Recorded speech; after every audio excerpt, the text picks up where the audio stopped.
आज बात करते हैं कांग्रेस के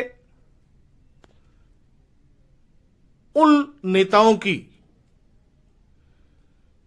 जो बड़े जोर शोर से कांग्रेस का टिकट मांग रहे थे और पिछले 4 साल से कांग्रेस के कार्यकर्ताओं को बहला फुसलाकर अपने साथ करके रफीक मंडेलिया से टकराने का काम कर रहे थे। कल तक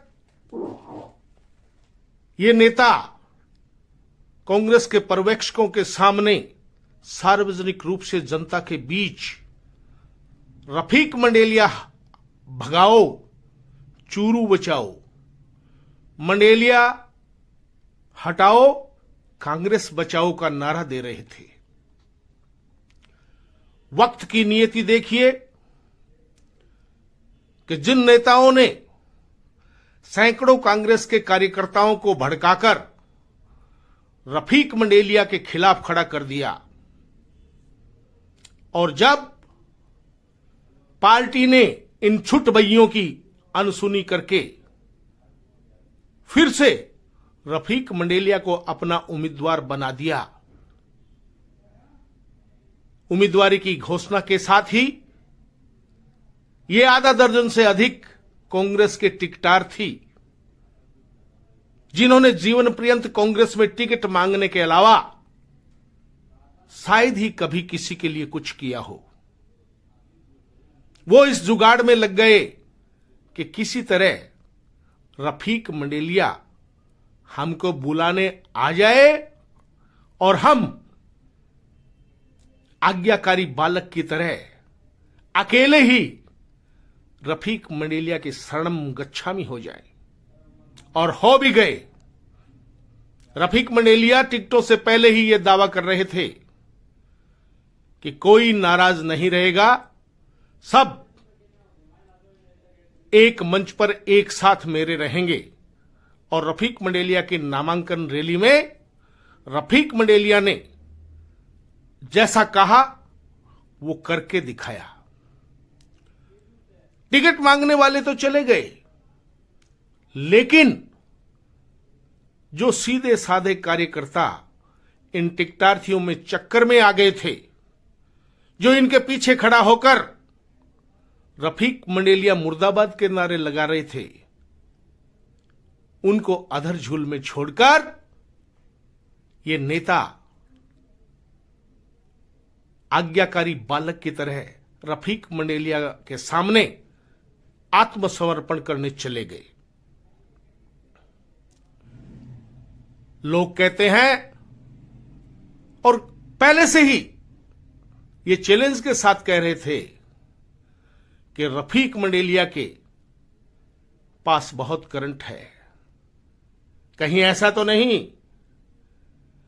कि रिपिया तेरी तीखी धार मर गया मुंशी थानेदार की जगह रिपिया तेरी तीखी धार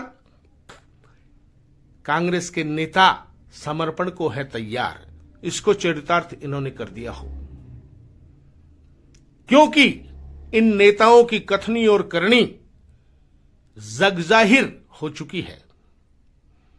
कल तक सर्किट हाउस में रफीक मंडेलिया मुर्दाबाद, रफीक मंडेलिया भगाओ, कांग्रेस बचाओ, रफीक मंडेलिया हटाओ, चूरू बचाओ का जो नारा दे रहे थे, वे मंच पर आज्ञाकारी बालक की तरह से बैठे थे। कहते हैं नामांकन रैली में रफीक मंडेलिया ने कहा कि जो टिकट मांग रहे थे उनको बोलने का अवसर दो, तो हाजी मकबूल मंडेलिया ने तपाक से कहा चुनाव का बहुत टाइम है, बोलते रहेंगे, अभी तो मुख्य लोगों को बुलाएं। जिससे लगता है कि हाजी मकबूल मंडेलिया अपने अनुभव के साथ इन कांग्रेस का टिकट मांग रहे लोगों को मुख्य लोगों की श्रेणी में नहीं मानते। लेकिन चुनाव है, चुनाव में दर दर की ठोकरें खाना उम्मीदवार का काम है और रफीक मंडेलिया ने उसको चरितार्थ कर दिया। जो कल तक कहते थे रफीक मंडेलिया भगाओ चूरू बचाओ, आज वो कह रहे हैं रफीक मंडेलिया जिताओ चूरू बढ़ाओ। कांग्रेस के एक बहुत ही अनुभवी नेता ने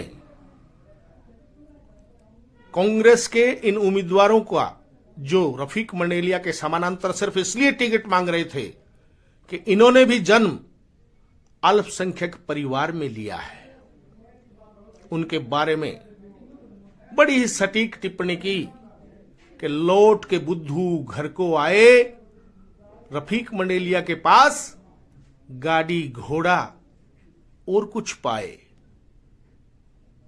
पता नहीं ये कितना सत्य है या नहीं, लेकिन सवाल तो उठेंगे ही। कल तक जो आप सवाल खड़े कर रहे थे, उनका जवाब लोग पूछेंगे।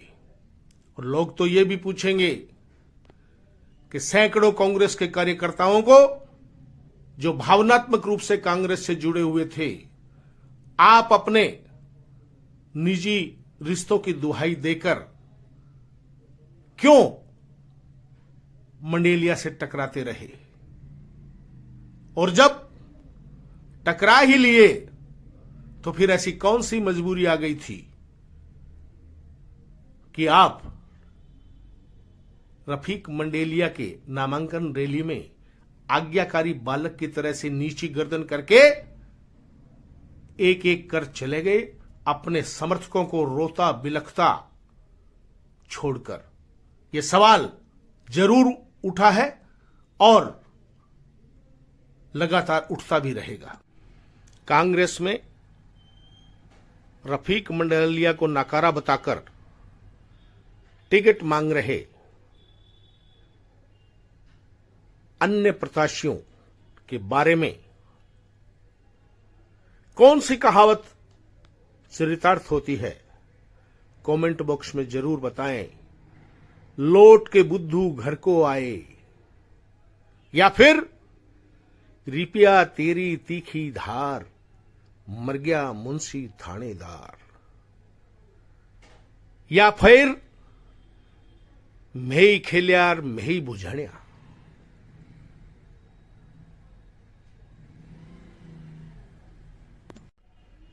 या फिर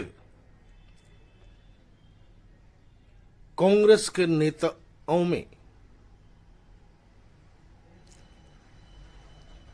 अपनी जाति के प्रति इतना गहरा लगाव हो गया है कि वे अपना मान सम्मान अपने समर्थकों को मझधार में छोड़कर कभी भी जाने का निर्णय कर सकते हैं। क्या यह जाति का असर है? इन 6 में से एक को छोड़कर 5 तो वे उम्मीदवार हैं जो गर्व से अपने आप को सरदार के रूप में पेश करते हैं। क्या टिकट कटने के साथ ही सरदारी मुर्दारी में बदल गई? पता नहीं।